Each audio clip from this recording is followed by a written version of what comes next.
স্বাধীন দেশে পরাধীন অবস্থায় ছিলাম আর নাম করতাম যে আমরা স্বাধীন। কিসের স্বাধীন? কুষ্টিয়ায় আমার বাড়ি, আমার চাচা আওয়ামী লীগ করে, উনি আমারে দাওয়াত দিয়েছে খাবার খাওয়ার জন্য, যদিও আওয়ামী লীগের বাড়ি খাবার খাওয়া ঠিক না, না সব আওয়ামী লীগ না, আমার চাচার মতো যারা। এখন নিয়ে গেল, যাওয়ার পরে খাবার খেয়েছি। এখানকার একজন নেতা গোছের মানুষ ওনারে কল দিয়েছে, হ্যাঁ কেন ওনারে দাওয়াত দিলে? বলছে আমার ভাতিজা। না, ভাতিজা হলেও হবে না।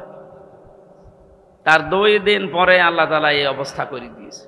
এখন তাদেরকে দাওয়াত দিয়েও খুঁজে পাওয়া যাচ্ছে না, কোথায় যে আছে আল্লাহ জানে আর ফেরেশতা জানে। যারা আমরা এসেছি কোরআনে কারিমের এই অনুষ্ঠানে ইবাদত মনে করে বলেন আলহামদুলিল্লাহ। দরুদ আর সালাম পড়ছি আমাদের নবী মুহাম্মদুর রাসূলুল্লাহ সাল্লাল্লাহু আলাইহি ওয়াসাল্লামের প্রতি। আমি খুব কম সময় কথা বলবো, কারণ দিনের বেলা সিলাইদা ছিল, গলা ব্যথা করছে। ওদের মাইক এই রওশনের সাদের মতো মাইক, ও ছাতা যতই ধাক্কা দিয়ে হয় না, কারণ শেষ। আজকেরটা মনে হয় ঠিক আছে। মাইক কোথাকার? মেহেরপুরের। হ্যাঁ, এই মাইকটা আশপাশে অনুষ্ঠান হলে নেবেন, এটা ভালো আছে। আমি যেই কথাই বলবো এখন থেকে পরের শব্দ থেকে একটা শিক্ষা নিয়ে তারপরে সামনে যাব ইনশাআল্লাহ।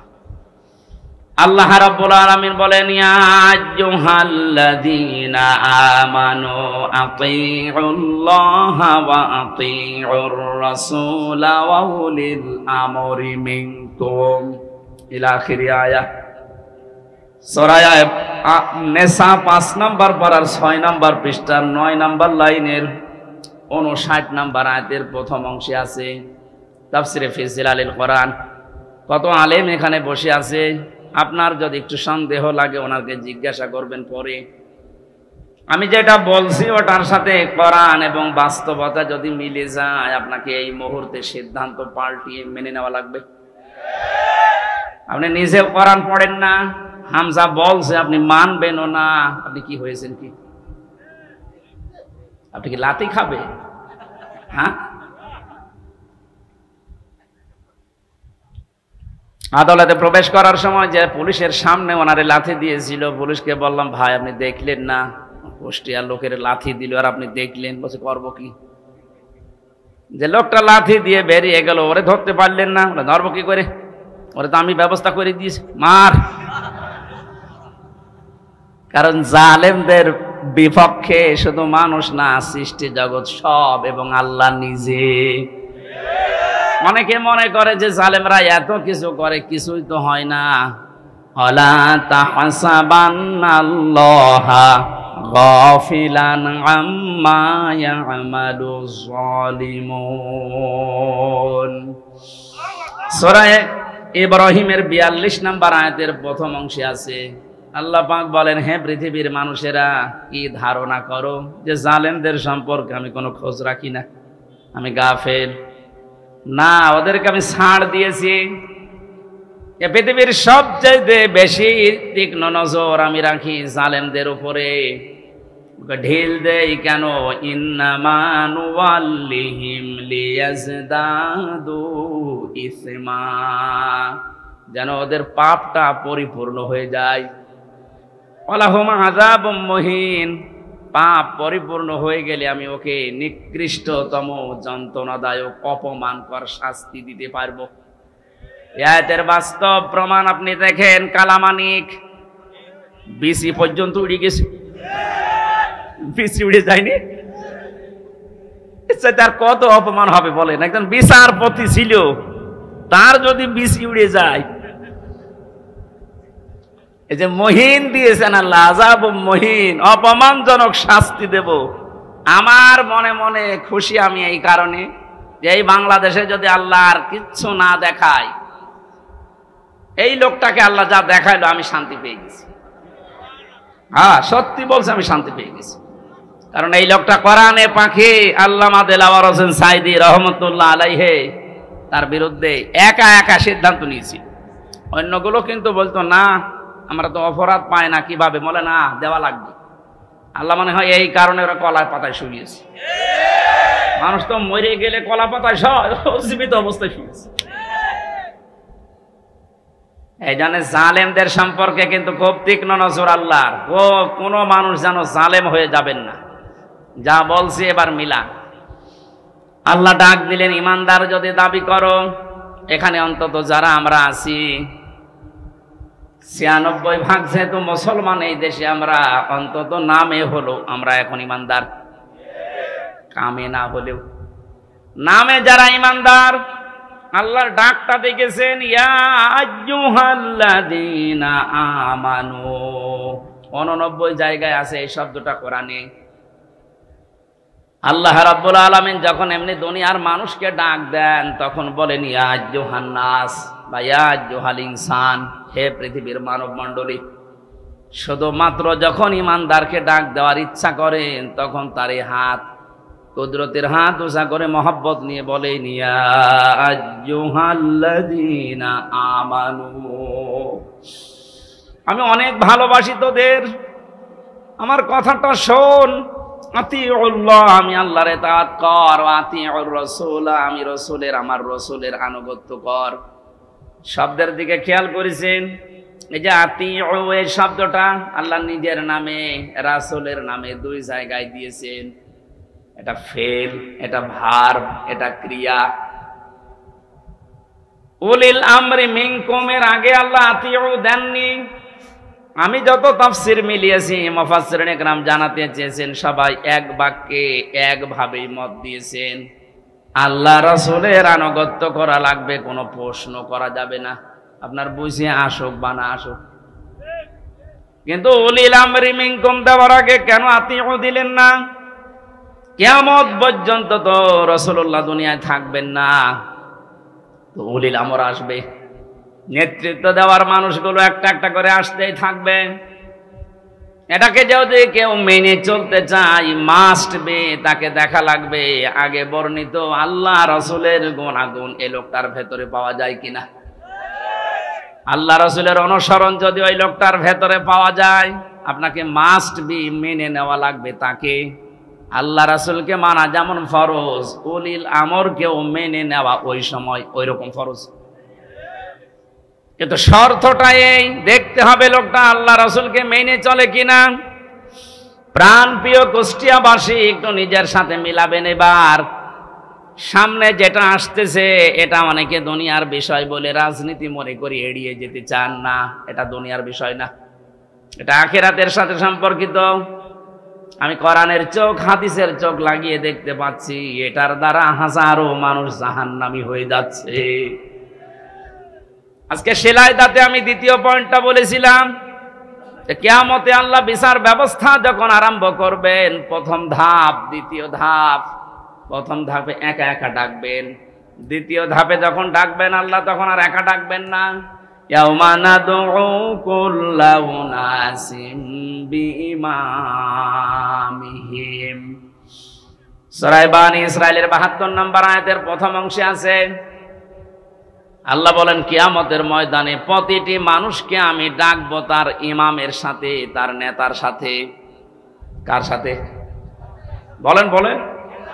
আগে নেতা, এরপরে কর্মী। কুষ্টিয়াবাসী, বিবেক যদি আপনার এখনো জাগ্রত থাকে, যদি কুকুরে প্রসাব করে না দেয়, ভালোভাবে চিন্তা করেন। আগে নেতা, এরপরে আপনি। আপনি বলেন তো আপনার মন থেকে, আপনি যার আদর্শ মেনে চলেন, যাকে আপনি রায় দেবেন, ভোট দেবেন, এটা কিন্তু একটা ইবাদত। অনেকে মনে করে ভোট এ শব্দ কোথায় আছে? এদিকে আসে। তাফসিরে মারেফুল কোরআনে আল্লামা শফি রহমতুল্লাহ আলাইহি উনি সূরা নিসার ৫৮ নম্বর আয়াতের ব্যাখ্যা করতে গিয়ে আমানাত, এই বহুবচন শব্দের ব্যাখ্যায় তিনি আমানত মানে ভয়কাট্য ভোট লিখেছেন। কারণ এটা একটা রায় দিচ্ছেন, আপনি সমর্থন জানাচ্ছেন, সহযোগিতা করছেন। মাইয়াশফা শাফাআতান হাসানাতাই ইয়াকুল্লাহু নাসীবুম মিনহা ওয়া মাইয়াশফা শাফাআতান সাজ্জিয়াতাই ইয়াকুল্লাহু কিফলুম মিনহা ওয়া কানাল্লাহু আলা কুল্লি শাইইন মুকিতা। বলেন আল্লাহু আকবার। সূরা আন-নিসা 5 নাম্বার পারার 10 নাম্বার পৃষ্ঠার 11 নাম্বার লাইনের 85 নাম্বার আয়াত। এটা ইবনে কাসিরে আছে। আল্লাহ পাক বলেন, যদি কেউ এই পৃথিবীতে ভালো কাজের সাহায্য করে, রায় দেয়, সাপোর্ট করে, ভোট দেয়, ওই লোকটা ক্ষমতা পেয়ে যত ভালো কাজ করবে, আপনি শুধু একটা রায় দেওয়ার কারণে ওই সওয়াব পেতেই থাকবেন। কোন মানুষ যদি অন্যায় কাজে সাপোর্ট করে, ও অন্যায় কাজ করার দ্বারা যে গুনাহ হবে, আপনি শুধু একটা রায় দিয়েছিলেন, এই কারণে একই গুনার ভাগ হবে। এই আয়াতের ব্যাখ্যা করতে গিয়ে আমি দেখেছি মুফাসসির লিখেছেন, কিয়ামতে বহু মানুষ উঠবে, তার আমলনামায় জিনার গুনাহ লেখা থাকবে। ডাক দিয়ে বলবে, রব্বুল আলামিন, এটা ফেরেশতারা ভুল করেছে। কি হলো? আমি তো জীবনে জিনা করিনি, আমার জায়েজ স্ত্রী ছিল, সারা জীবন আমি বৈধভাবে সংসার করলাম, আর তোমার ফেরেশতারা লিখেছে আমি নাকি জিনা করেছি। একটা কথা হলো। আল্লাহ পাক বলেন, বান্দা, আমি জানি তুমি জিনা করনি। এমন লোককে রায় দিয়েছিলে, যে লোকটা রায় পেয়ে সংসদে এই বিল পাস করেছিল। এরকম মানুষ এসে নেই? এমন মানুষকে রায় দিয়েছে, এই লোকটা রায় পাওয়ার পরে এমন এমন জায়গায় রাত কাটিয়েছে। আমি দেখতে পাই এই দেশে প্রায় 250টার উপরে নাইট ক্লাব চলছে শুধু ঢাকাতে। কুষ্টিয়াতেও প্রায় 14টার উপরে চলছে। এ সমস্ত জায়গায় তো শুধু আল্লাহর জিকির হয়। নিজের জায়েজ স্ত্রী বাদ দিয়ে যারা এখানে হাজার হাজার লক্ষ লক্ষ টাকা খরচ করে এগুলো চালাচ্ছেন, তাদের চরিত্র কোথায় নেমেছে বলা লাগবে না, বুঝে ফেলেছেন।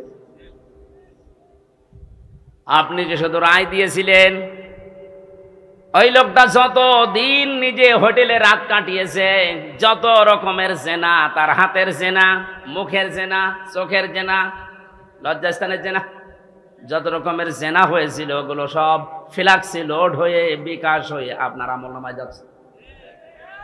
এখন যদি বলেন, হুজুর আমার বিকাশ নাম্বার খোলা নেই, এমনি খুলে যাবে। খোলা লাগবে? ভোটার আইডি কার্ড দিয়ে, ছবি দিয়ে, তারপরে টিপসই দিয়ে বিকাশ করবেন? লাগবে না, এমনি খুলে যাবে।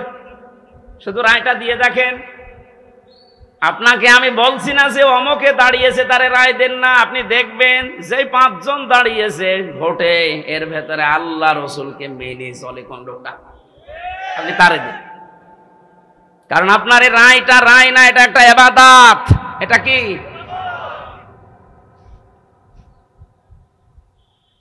কত সুন্দর ভাবে আল্লাহ আতিউ শব্দটা নিজের নামে রাখলেন, রাসূলের নামে রাখলেন, কিন্তু উলিল আমরের আগে রাখেন নাই। এই কারণেই রাখেন নাই, কারণ আল্লাহ জানে বহু মানুষ আবেগে আন্দাজে অনুসরণ আরম্ভ করে দিবে। কোরআনে কারীম জানাচ্ছে, ইত্তাবিউ মা উনসিলা ইলাইকুম মির রাব্বিকুম ওয়া লা তাত্তাবিউ মিন দুনিহি আউলিয়া কলিলাম মা তাযাক্কারুন। সূরা আরাফের 3 নাম্বার আয়াত, 8 নাম্বার পারার 10 নাম্বার পৃষ্ঠার 3 নাম্বার লাইনে এটা আছে। আল্লাহ পাক বলেন, সবাই মিলে অনুসরণ করো, অনুকরণ করো যেটা তোমাদের প্রতি তোমাদের রব নাজিল করেছে। কুষ্টিয়াবাসী আমরা এক বাক্যে স্বীকার করি, আমাদের রব আমাদেরকে দিয়েছেন কোরআন। কথা বলেন না কেন? কোন সন্দেহ আছে এর ভেতরে? তাহলে অনুসরণ করা লাগবে একা একা না, সবাই মিলে। ইত্তাবিউ বহু বচন, এই জন্যই তো আহ্বান জানাচ্ছি। নয়তো আমি একা একা মেনে যদি জান্নাতে যেতে পারতাম, আপনাদের জীবনও ডাকতাম না। এই যে কোরআন শরীফ আমি হাতে নিয়ে বলছি, সত্যি যদি আল্লাহ এখানে 1 বচন দিত যে অনুসরণ কর, তোরা জান্নাত দিয়ে দেব, আপনাদেরকে আমি জীবনও বলতাম না। কারণ আমার বাবার যা আছে, আমার যা আছে, আমি কিচ্ছু না করলে অন্তত মরণ পর্যন্ত আমার কেটে যাবে। আমি একা তো জান্নাতে যেতে পারছি না, আপনাকে আমার বাঁচানো লাগবে। قل هذه سبيلي أدعو إلى الله على بصيرة أنا ومن ইত্তাবা'আনি ইলা আখিরি আয়া। সূরা ইউসুফের 108 নম্বর আয়াতে আছে, আল্লাহ পাক বলেন, নবী আপনি বলেন এইটাই আমার পথ, এইটাই আমার। আমি মানুষকে আল্লাহর দিকে ডাকি, আন্দাজে ডাকি না, আমি বুঝে শুনে ডাকি, আলা বাসীরাতিন, দেখে দেখে ডাকি, কারণ এইটাই আমার কাজ। এবার একটা তথ্য বলছি হাদিস থেকে, বিশ্ব নবী জানিয়েছেন, মানে মান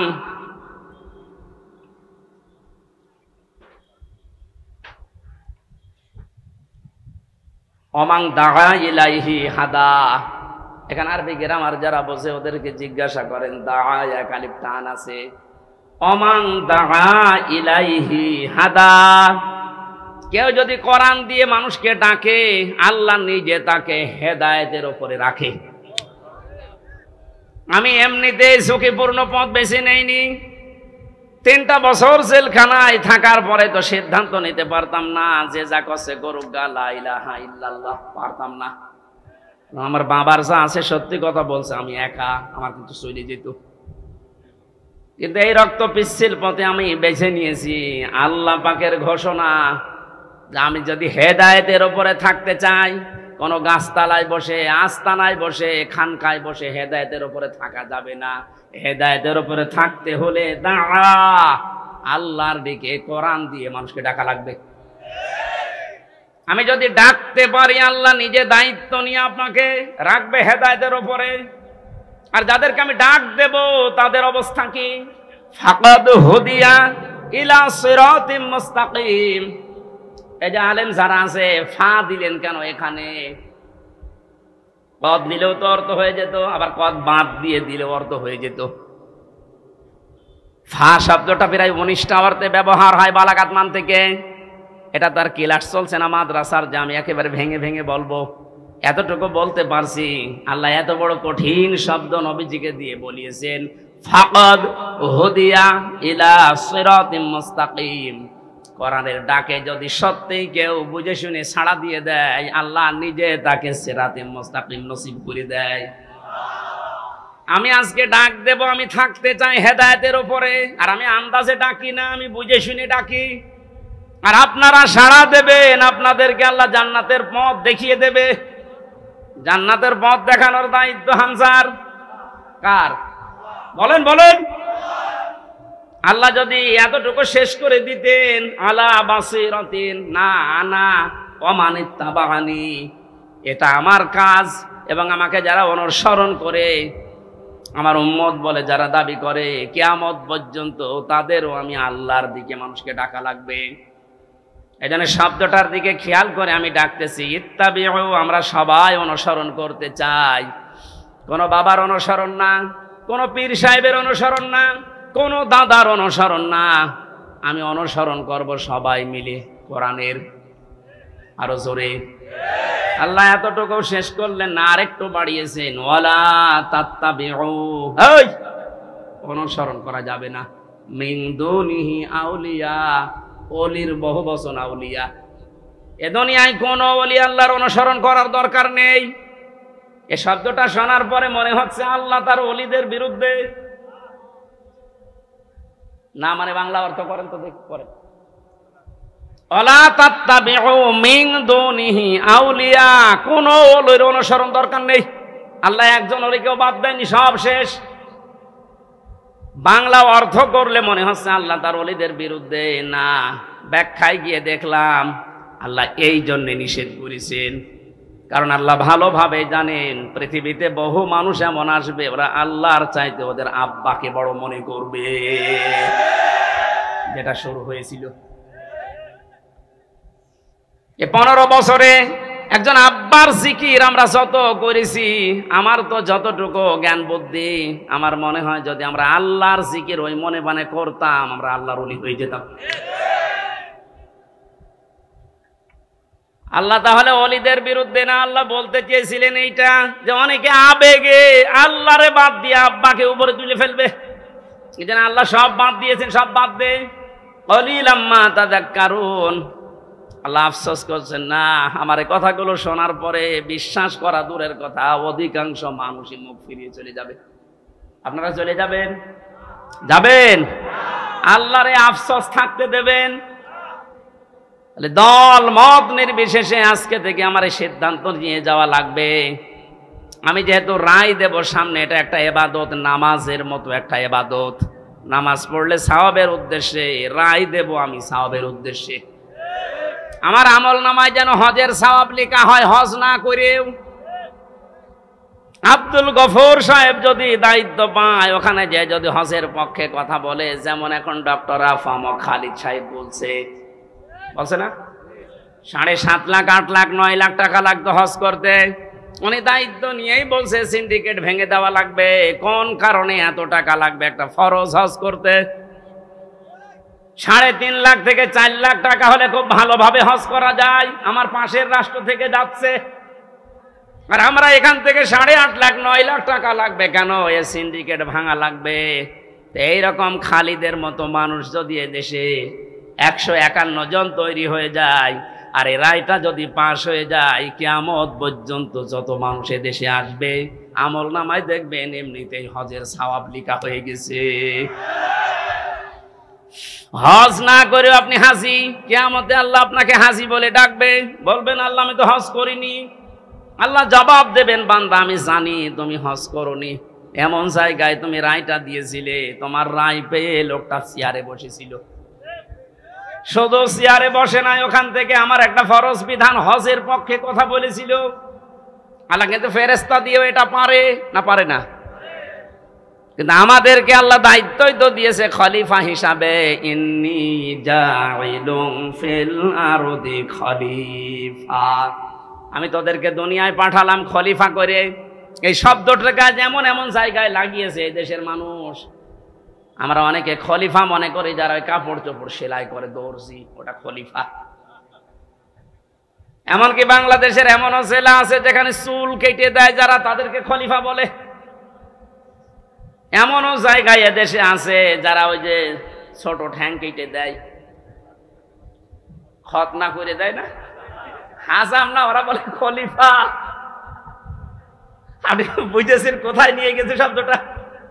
অথচ খলিফা শব্দটা আল্লাহ নির্বাচিত করে পাঠিয়েছেন। ইন্নী অবশ্যই আমি, জাইলুন ফিল আরদি খলিফা, আমি জমিনে খলিফা পাঠাবো। কোন জায়গায়? এই জবাব দেবেন, কোন জায়গায়? আল্লাহকে এখানে বলেছেন ইন্নী জাইলুন ফিল খানকা খলিফা। এখন তো খানকায় গেলেই মানুষ খলিফা হয়ে যাচ্ছে। কিসের খলিফা আপনি? খানকায় গেলে খলিফা হবে কথা কোরআনে হাদিসে কোন জায়গায় আছে দেখান? আল্লাহ বলেন জমিনে খলিফা পাঠিয়েছি।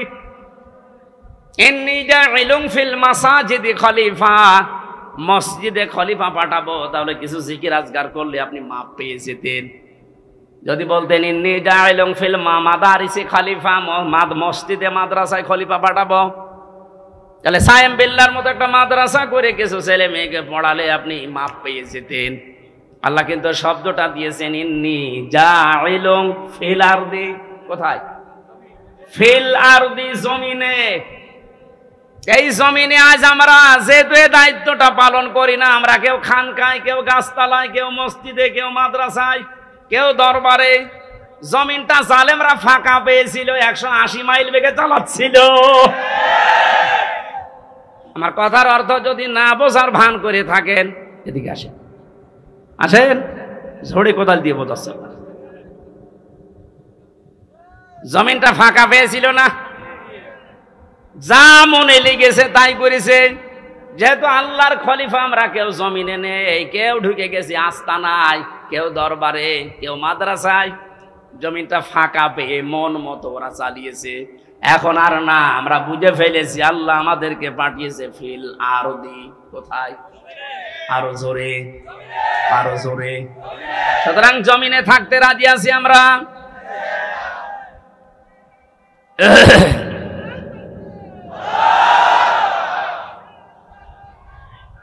আলহামদুলিল্লাহ।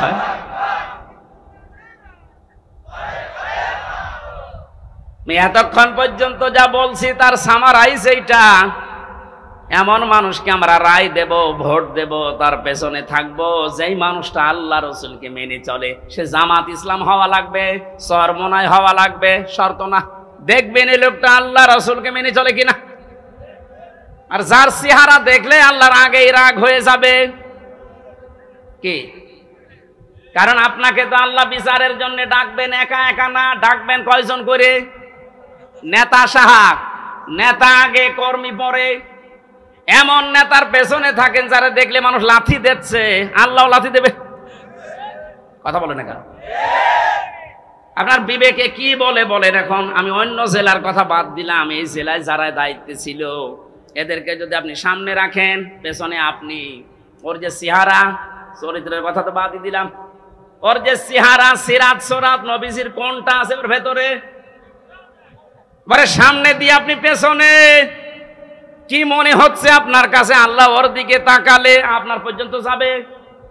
ওর দিকে তাকিয়ে তো আল্লাহ বুঝবে যে এর সরাত সিরাতের ভেতরে বাইরে তো সবই আল্লাহর জানা। তখন বলবে ওর পেছনে যেটা আছে আরো 2 নাম্বার। কথা বলে না কেন? দেখবেন নিজেই বলছে ঠিক যে যার পেছনে আছি ওরে যদি সামনে রাখি আল্লাহ মাফ করবে না। ধরা খাবে না? আপনি তো ধরা খেয়ে বসে আছেন, এখনো বলছে ঠিক।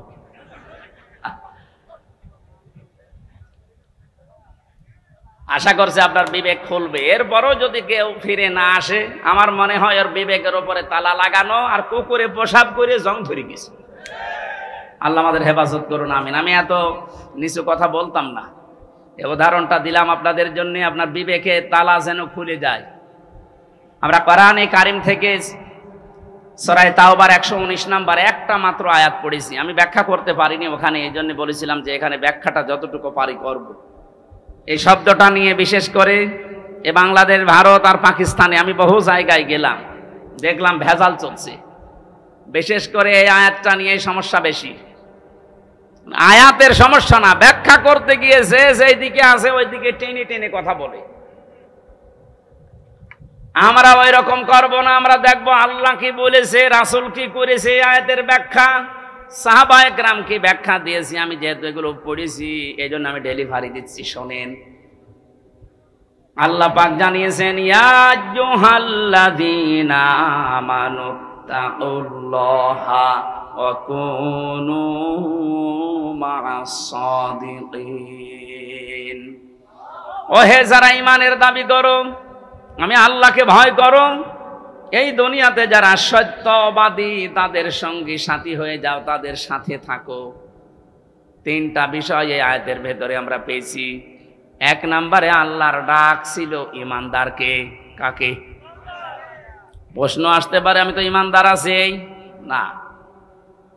মুসলমানের ঘরে আসলেই তার ঈমানদার বলবেন হবে না, দেখতে হবে আপনার ঈমান আছে কিনা। কোরআনে কারিমে আল্লাহ যতবার ঈমানের কথা জানিয়েছেন আমি প্রত্যেকবার দেখেছি তোমরা যারা ঈমান পেয়েছো তারা শোনো, এ কথা নেই। আল্লাহ বলেছেন তোমরা যারা ঈমান এনেছো তারা শোনো। আমরা কি ঈমান এনেছি না পেয়েছি? হ্যাঁ, না না না, আমরা তো পেয়েছি, আমরা ঈমান আনতে পারি না এখনো।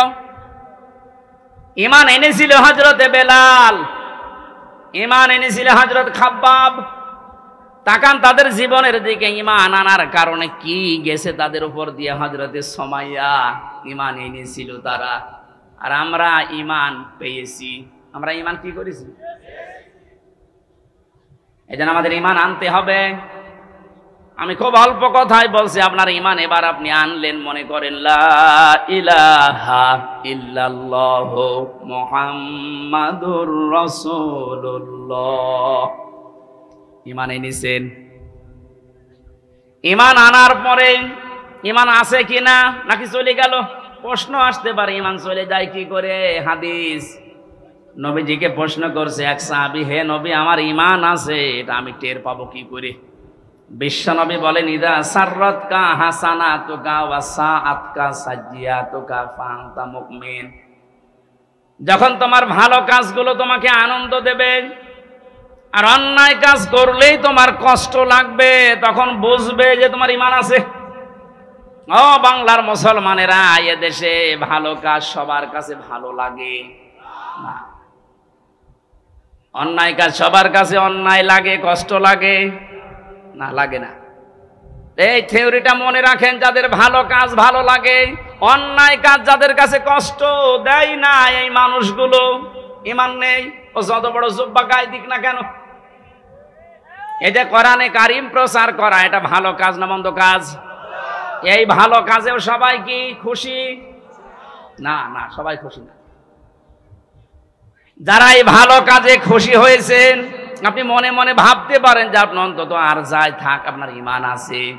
আরে ভালো কাজ দেখার পরে যদি কারো ভালো না লাগে, আর কষ্ট লাগে, সে নামাজ পড়তে পারে, রোজা রাখতে পারে, জুব্বা গায়ে দিতে পারে, ওর ঈমান নেই, ওটা বেঈমান। এটা আমাদের ঈমান আছে কিনা আর কারো কাছে জিজ্ঞাসা করা লাগবে না, আপনি নিজে এখন যথেষ্ট।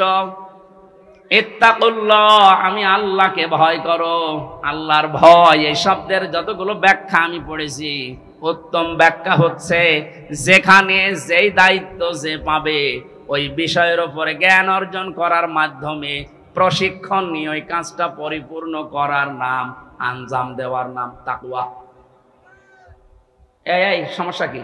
ভেজা বলে কষ্ট হচ্ছে? বৃষ্টি পড়ছে?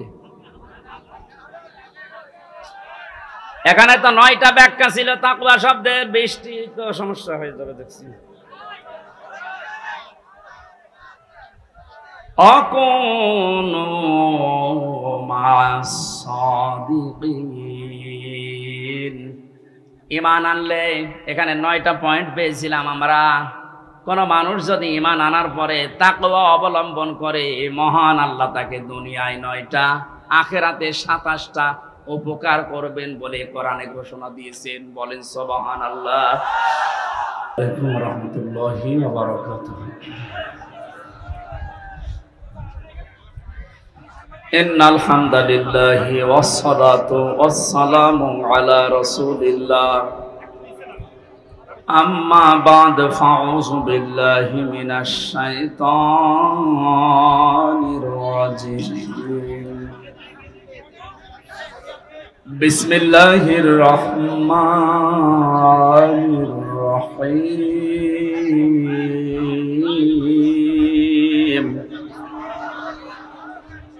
ইয়া আইয়ুহাল্লাযীনা আমানু তাকুল্লাহা ওয়া কুনু মা'আস সাদিকিন।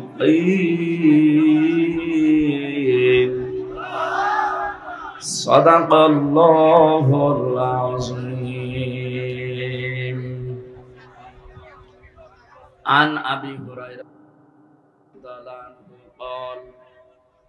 قال سمعت رسول الله صلى الله عليه وسلم يقول 7 يظلهم الله في ظله يوم لا ظل إلا ظله الإمام العادل إلى آخر الحديث.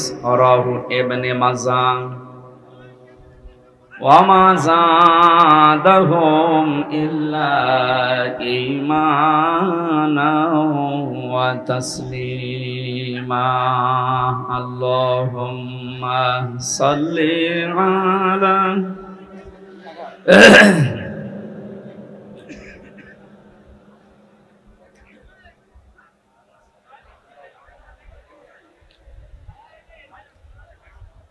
জীবনে যত প্রেম আছে কলিজায়,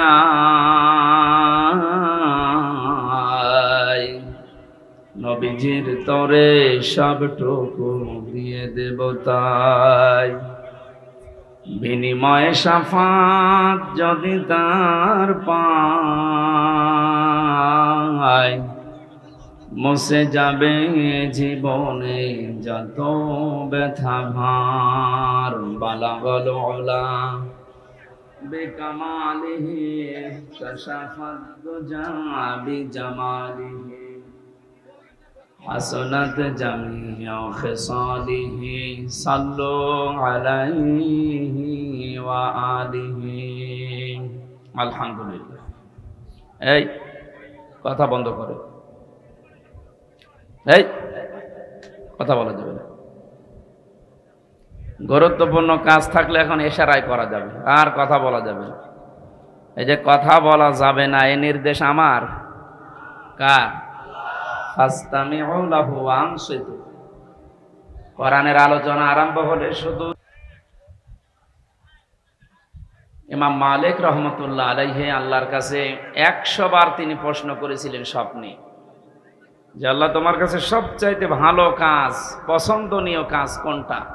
তিনি 100 বারই জবাব দিয়েছেন, ইমাম মালিক, আমার কাছে সবচাইতে পছন্দনীয় কাজ হচ্ছে কোরআনে কারিমের তেলাওয়াত। তিনি 100 বার প্রশ্ন করেছিলেন, যেটা কি বুঝে না না বুঝে, উনি উভয় উত্তর দিয়েছে। সুতরাং এখানে যেহেতু শুধু তেলাওয়াত হবে না, বোঝার জন্য আমরা চেষ্টা চালাবো যেন ইবাদত যেভাবে করা লাগে ওইভাবে আমরা করতে চাই। আখলিস দীনাকা ইয়াকফিকাল আমালুল কলিল। বেশি আমল করার দরকার নেই, আমল আপনি অল্প করেন, এটা যেন খাঁটি হয়। কি হয়? এই ছেলে, এখনো কথা বন্ধ করেন নাকি? সমস্যা কি? বললাম না যে ইশারায় করবেন, এখন থেকে আর কথা বলা যাবে না। আল্লাযী খালাকাল মাউতা ওয়াল হায়াতা লিয়াবলুয়াকুম আইয়ুকুম আহসানু আমালা। আল্লাহ তাআলা বলেন, তিনি সে আল্লাহ যিনি তোমাদের মউত আর হায়াত বানিয়েছেন। তিনি দেখতে চায় সবচাইতে ভালো কাজ করে তার কাছে কে যেতে পারে। আল্লাহ কি একথা জানিয়েছে যে সবচাইতে বেশি কাজ করে কে যেতে পারে? তাহলে আকসারু আমালা দিতে, আহসানু আমালা দিয়েছেন, ইসমে তাফজিল। কাজটা যেন ভালো হয়, আপনি যে কাজই করেন কাজটা যেন কি হয়?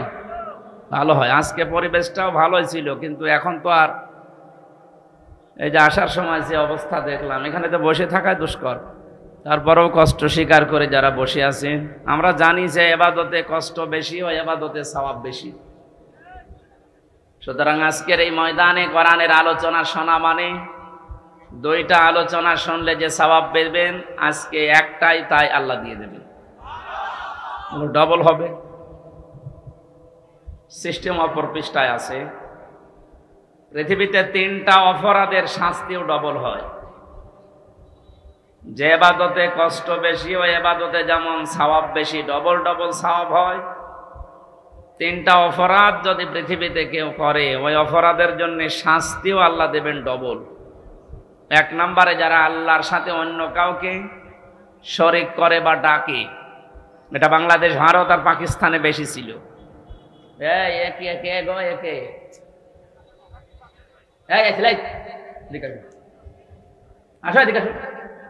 কথা বলাচ্ছে এত করে নিষেধ করছে যে অন্য যা করবেন ইশারা করবেন, কথা বলবেন না। আপনি নামাজে দাঁড়িয়েও কথা বলেন মনে হয় না? হ্যাঁ, বললাম না এটা ইবাদত চলছে। এই 1টা ঘন্টা যদি আপনি নামাজে দাঁড়িয়ে থাকতেন, যা সওয়াব পেতেন এরকম সওয়াব পাবেন। আমি তো এটা মনে হয় বানিয়ে বললাম নাকি? বিশ্বনবী জানিয়েছেন, কেউ যদি 1টা ঘন্টা কোরআন কারীম বোঝার জন্য চেষ্টা চালায়, ও যদি নাও বোঝে, যদি চেষ্টা চালায় বোঝার, তাও 500 রাকাত নফল নামাজের সওয়াব হয়। তাও যেমন তেমন নামাজ না, আমরা যা নামাজ পড়ি সবই তো কবুল হয়ে যায়। এখানে অনেক নামাজে আছে 13টা ফরজ, ও তাও জানে না, আন্দাজে নামাজ পড়ে। অথচ 1টা ফরজ বাদ হয়ে গেলে নামাজ আর নামাজ থাকে? তো নবীজির কথা কি ছিল? 500 রাকাত নফল নামাজ যেটা কবুল হয়ে গেছে, ওই রকম সওয়াব পাওয়া যাবে। আর জীবনে যদি 1টা সেজদা কারো কবুল হয়, আল্লাহ তাকে জান্নাত দেবে। সেজদার মতো আবার সেজদা হওয়া লাগবে। এই জন্য খুব খেয়াল করে শুনবেন ভাই। সে আবু সাইদের মতো বুকের ভেতরে বইছে ঝড়, বুক পেতেছি গুলিকর, বহু জ্বালা যন্ত্রণা নিয়ে এখানে বসে আছি। আজ যে সমস্ত মানুষ যন্ত্রণা দিয়েছিল, আল্লাহ তাদেরকে এখন যন্ত্রণায় ফেলে দিয়েছে। জালেমদের জন্য দোয়া করি না, কারণ জালেমদের জন্য দোয়া করা নিষেধ। আল্লাহু লা ইয়াহদিল কওমাজ জালিমিন। আল্লাহ জালেমদেরকে পথ দেখাচ্ছেন না, দেখাবেন না। ইয়াহদি এটা মুজারি, বর্তমান ভবিষ্যৎ, প্রেজেন্ট ফিউচার, 2টা কাল দিয়ে শব্দ বানানো। এই শব্দ তো আমি বানিয়েছি, বলেন শব্দ বানিয়েছে কে? আল্লাহু লা ইয়াহদিল কওমাজ জালিমিন। আল্লাহ বলেন আমি জালেমদেরকে পথ দেখাচ্ছি না, হেদায়েত দিচ্ছি না, দেবও না। এখন যদি আল্লাহ হেদায়েত দেয় জালেমদেরকে, এ কথা ঠিক থাকবে? বলেন। এই জন্য আল্লাহ দেবে না। ওনার কথা তো আবার ঠিক থাকা লাগবে। নাকি আমাদের এই চাচা এরশাদের মতো যে সকালে এক কথা বলেছে বিকাল বলছে না আমি বলিনি, এরকম নাকি? আতাম্মাত কালিমাতু রাব্বিকা সিদকা ওয়া আদলা লা মুবাদদিলা লিকালিমাতিহি ওয়া হুয়াস সামিউল আলিম। আল্লাহ পাক জানিয়েছেন, হে নবী, আপনাকে যে কালাম আমি দিলাম, কোরআনের সব কথাগুলো সত্য কথা এবং ইনসাফ দিয়ে পরিপূর্ণ। 3 নম্বরে, কোরআনে যত কথা আমি দিয়েছি কিয়ামত পর্যন্ত এর কোনো রদ বদল নেই। সুবহানাল্লাহ বলতে পারেন না? উনি যখন বললেন যে আমি হেদায়েত দিচ্ছি না, জালেমদের দেব না, সুতরাং এই কথার কোনো রদ বদল। এই জন্য জালেম যারা, বড় আফসোস লাগে আপনার জন্য। আপনার দুনিয়াও শেষ, আখিরাতও শেষ। দুনিয়া তো শেষ করে ফেলেছেন, আপনার আর কিচ্ছু নেই। যারা জুলুম অত্যাচার করেছিলেন, আপনার দুনিয়া শেষ, আপনি যাই করেন। আর আখিরাত শেষ কেন? কারণ আপনি আমার টার্গেট না, আপনি এখন আল্লাহর টার্গেট। ইন্নামাস সাবিলু আলাল্লাযিনা ইয়াজলিমুনান নাস, সূরা শুরার 42 নম্বর আয়াতের প্রথম অংশে আছে। আল্লাহ পাক বলেন আমি নিজে জালেমদের বিরুদ্ধে অভিযোগ দায়ের করব, কেস করব, মামলা দেব। বলে জালেমের বিরুদ্ধে কিয়ামতে মামলা দেবে আব্দুল গফুর সাহেব। কে? আপনি ভাবতেছেন কত কঠিন কথা এটা? জালেমদের বিরুদ্ধে আজ এ দেশের কিছু মানুষ মামলা দিয়েছে, তাই ওদের অবস্থা যা দেখলাম। গত পরশুদিন আমার হাজিরা ছিল, আমার মামলা সব ঢিসমিস হয়ে গেছে আলহামদুলিল্লাহ।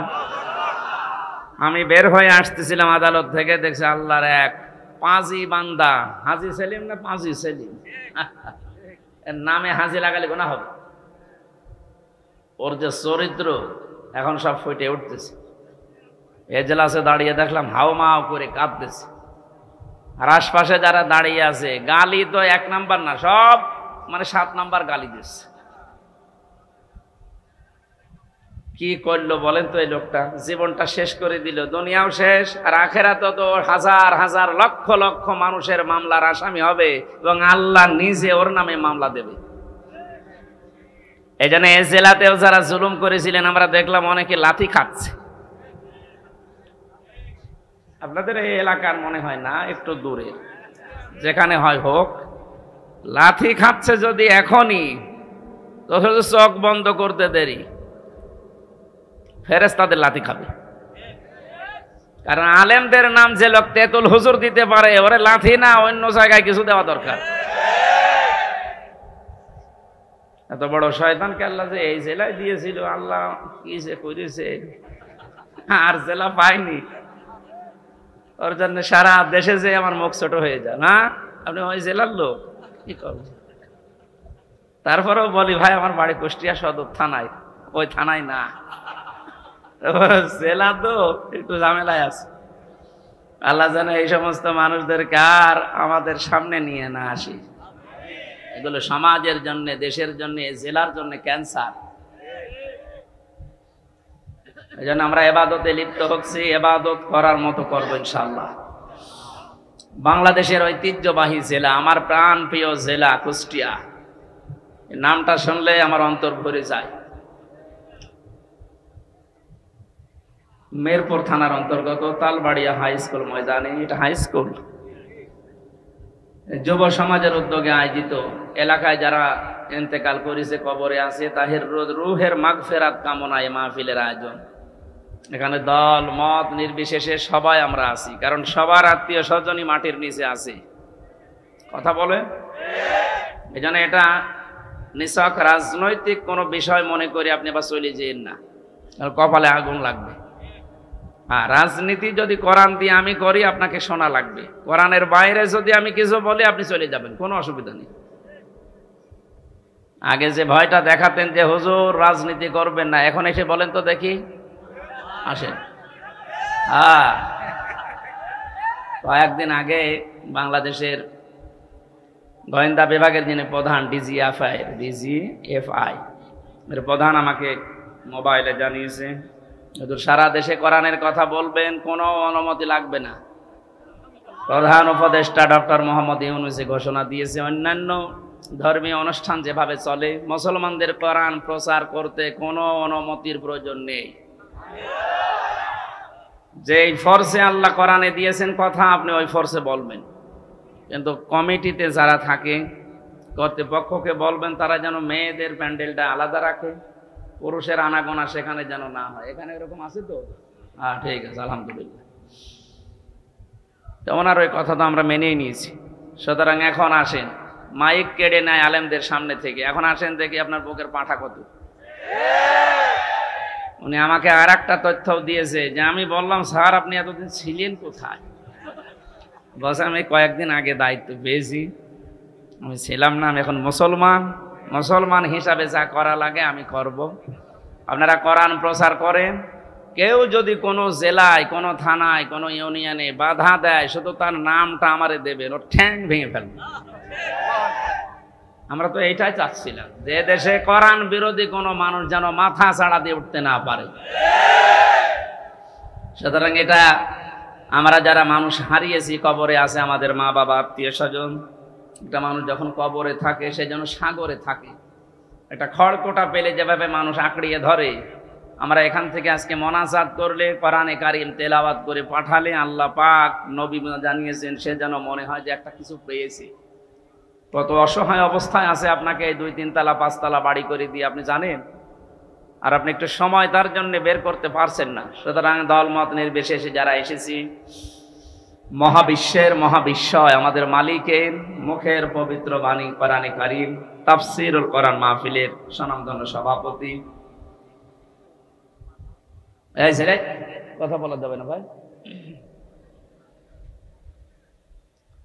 সাবেক উপজেলা চেয়ারম্যান মিরপুর কুষ্টিয়া, বিশিষ্ট ইসলামী চিন্তাবিদ, রাজনীতিবিদ, আমাদের অভিভাবক, বাংলাদেশ জামাতে ইসলামী কুষ্টিয়া জেলা শাখার নায়েবে আমির আলহাজ মোহাম্মদ আব্দুল গফুর। নাম দেখেছেন? আল্লাহর যে নাম আছে 5000, তার ভেতরে একটা গফুর। এই নামের কারণে আল্লাহ লক্ষ লক্ষ কোটি বান্দাকে মাফ করে দেবে। গফুরের আগে আব্দুল লাগিয়েছেন, গফুরের বান্দা। এই জন্য যাদের নাম আল্লাহর নামের সাথে মিল করে রাখা, তাদেরকে এই গফুর বলে ডাকা যাবে না, আব্দুল গফুর বলা লাগবে, আব্দুল মান্নান বলা লাগবে, আব্দুল হান্নান বলা লাগবে। কথা বুঝতেছেন? অনেক সম্মানিত নাম, আল্লাহর নাম। মহান আল্লাহ তার এই গোলামকে তার বান্দা হিসাবে যেন তৈরি করে নেন, তার জীবনের ভালো কাজগুলো কবুল করেন। মানুষ হিসাবে যদি কিছু অন্যায় থাকে, আল্লাহ এই গফুর নামের খাতিরে মাফ করে দেন। সম্মানিত পরিচালক, আপনাদের এলাকার সন্তান মনে হয় নাকি? কোথায় বাড়ি? হ্যাঁ, এলফামারী। ইসলামিক চিন্তাবিদ, শিক্ষাবিদ জনাব মাওলানা শাহ সায়েম বিল্লাহ। আলোচনা রাখলেন মাওলানা হোসাইন আহমেদ মাহফুজ। কুষ্টিয়া ওলামা বিভাগ, বাংলাদেশ জামাতে ইসলামীর অঙ্গ সংগঠন, জেলা সেক্রেটারি মাওলানা ইয়াসির আরাফাত জিহাদি সহ আমি নাম জানি না অনেকের, এই জন্য একবারে দোয়া করছি, ওয়ারাফা'না লাকা যিকরাক। যারাই আছে তাদের ইমান এবং আমল অনুযায়ী আল্লাহ যেন মান সম্মান দুনিয়া আখিরাতে আরো বাড়িয়ে দেন।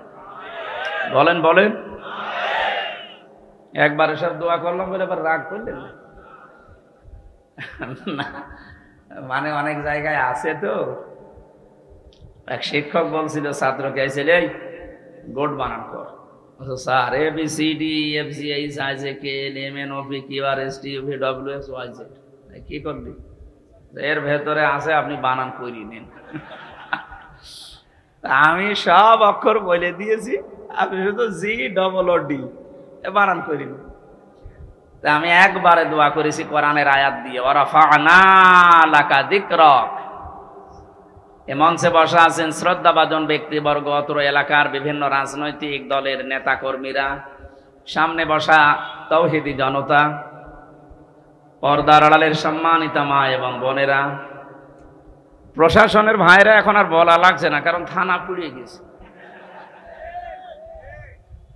কি একটা দুর্বিসন্ধি চলছিল দেখেছেন? এই অনুষ্ঠানটা করতে পাতি নেতা থেকে শুরু করে যার নাম নিতেও ঘৃণা লাগে জালেম, তার কাছে কোরআন প্রচার করা হবে, অনুমতি নেওয়া লাগবে।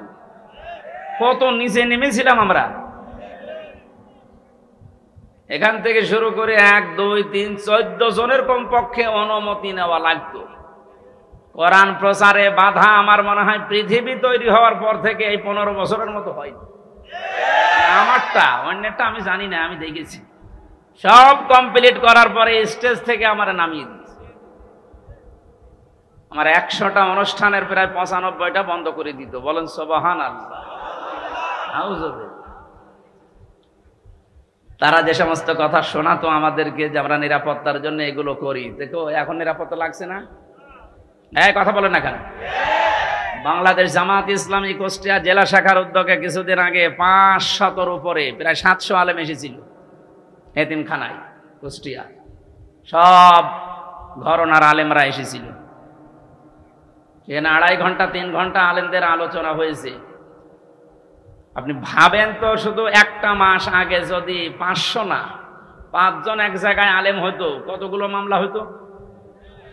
কোন জায়গা থেকে আমরা কোথায় এসেছি আজ? আমার মনে হয় সেজদায় পড়ে থাকা দরকার।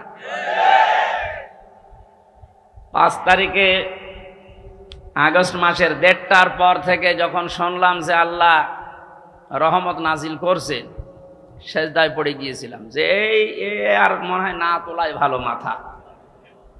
এখন দিন দিন যা বুঝতে পারছি, আসলে আমার সেজদা থেকে মাথা না তোলাই ভালো। এইরকম উপকার আল্লাহ আমাদেরকে করেছে। তাকওয়ার যে ব্যাখ্যা এতদিন পর্যন্ত শুনেছি যে আল্লাহর ভয় এটা কি, আসলে তাকওয়ার আসল ব্যাখ্যা এখন আমার কাছে এইটা মনে হচ্ছে, যতগুলো আছে আছে আমার কাছে এইটা মনে হয় যে যেখানে যেই কাজ করবে ওই কাজের প্রশিক্ষণ নিয়ে, শিক্ষা নিয়ে, প্রশিক্ষণ এবং শিক্ষা দুইটাই থাকা লাগবে ওই কাজের উপরে। এরপরে ওই কাজটা সুচারুরূপে যে আঞ্জাম দিতে পারে, এই লোকটা তাকওয়াবান। বাংলাদেশ আজ এইটা ছিল না।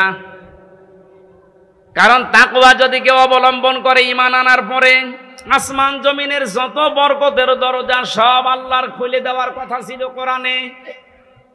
আমরা দেখতে পেলাম আর বরকতের দরজাগুলো সব বন্ধ হয়ে যাচ্ছে আস্তে আস্তে। একটাই কারণ, আমরা তাকওয়া অর্জন করতে পারি নাই ঈমান অনুযায়ী।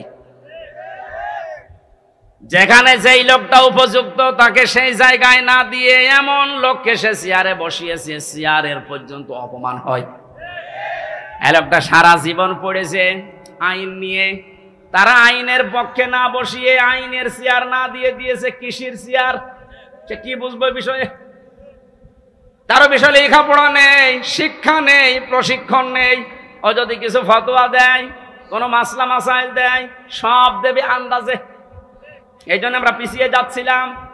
বাইরের দেশগুলোতে আমি যতটুকু ঘুরেছি, এই যে সিঙ্গাপুর, মালয়েশিয়া, থাইল্যান্ড, যতগুলো দেশ ঘুরে আসলাম, ওখানে দেখেছি ওরা উন্নত হচ্ছে এই কারণে যে যেই বিষয়ে পারদর্শী তাকে ওই বিষয়ের উপর এগিয়ে দেয়।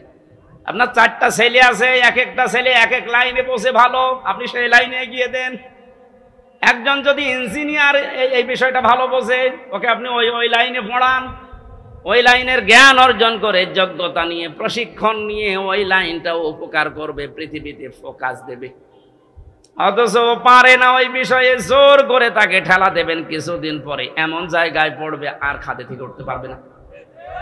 আমাদের দেশের সিস্টেমগুলো আজ পাল্টানো দরকার। যে যেই বিষয়ে পারদর্শী, ভালো বোঝে, এগিয়ে যেতে চায়, তাকে ওই দিকে এগিয়ে শিক্ষা দিয়ে, প্রশিক্ষণ দিয়ে ওই কাজটা সুচারুরূপে আঞ্জাম দেওয়ার সুযোগ করে দিন, দেশ দাঁড়িয়ে যাবে। এটা দিয়ে দেয়নি আমরা, এই কারণে দরবেশ, এটা আমরা দিতে পারিনি। ওর যে সুরাত আর সিরাত পুরাটাই পাল্টিয়ে গেছে। আমার মনে হয় আজরাইল ফেরেশতা ওরে চিন্তা পাইতো না। ওর যে অবস্থা, দরবেশ থেকে ধরবেশের যে অবস্থা, একেবারে নম হয়েছিল, প্রশাসন পর্যন্ত চিনতে পারে নাই। চিনবে কে? ফেরেশতা আজরাইল এসে যদি বলে, ভাই তুমি কে, তুমি কি আসলে সে দরবেশ? বলে যদি না, আমি এ নৌকার মাঝি, তারপরে ছেড়ে দিলাম। আমার ভাইরা, এই জন্য আমাদের তাকওয়া হচ্ছে না। তাকওয়া যারা অর্জন করেছিল ওই মানুষগুলোকে আল্লাহ দুনিয়াতে কি কি উপকার করেছিলেন।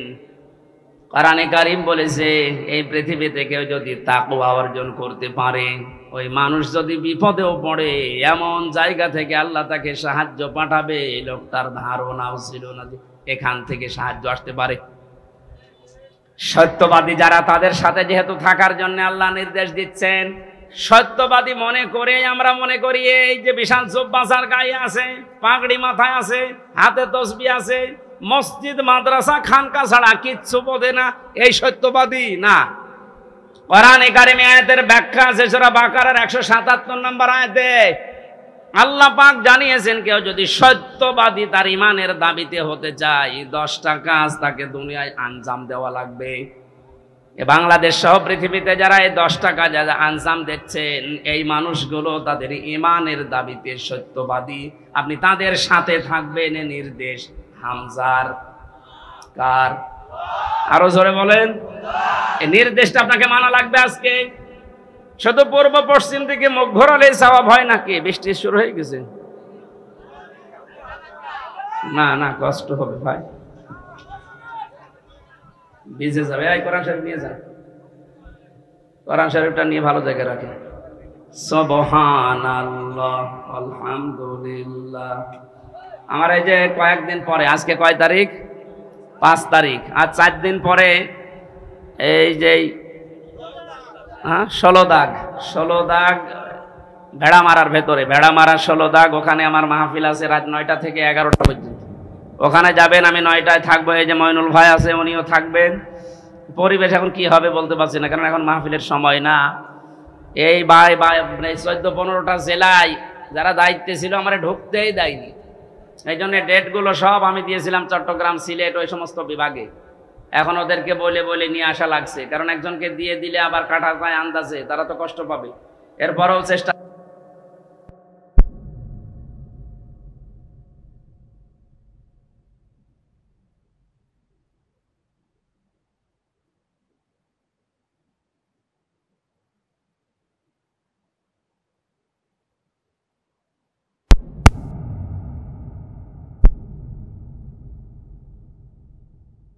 করতে গিয়ে তোমার যে বান্দার আশ্রম দিয়েছে বলবা না, কবুল করে নাও। শাহ মোহাম্মদ সাইম বিল্লাহ সহ যত মানুষ এই মাহফিলের জন্য এসেছে, যে যেইভাবে সহযোগিতা করেছে, আল্লাহ তাদের সাহায্য সহযোগিতা কবুল করে নাও। মাহফিলের সম্মানিত সভাপতি আলহাজ আব্দুল গফুর, আল্লাহ তুমি আমাদেরকে তার অভিভাবকত্ব কবুল করে নাও। আমরা দেখতে চাই এরকম মানুষগুলো যেন এই দেশের মানুষের অভিভাবক হয়। আল্লাহ তুমি সাহায্য করো। মা বোনদেরকে পর্দায় থাকার তৌফিক দাও। তাদের পেটে আল্লাহ তুমি হাসান হোসাইনের মতো সন্তান দান করো। রোগ শোক থেকে আমাদেরকে বাঁচাও। কুষ্টিয়ার মাটির নিচে যত মানুষ ঘুমিয়ে আছে, কোরআনের ইজ্জতে মাফ করে দাও। কখন কার কাছে আজরাইল আসে জানি না, যখনই আসবে যেন শেষ কথা এটা বলতে পারি, লা ইলাহা ইল্লাল্লাহু মুহাম্মাদুর রাসূলুল্লাহ। Rose TV 24. Enjoy the Holy Quran.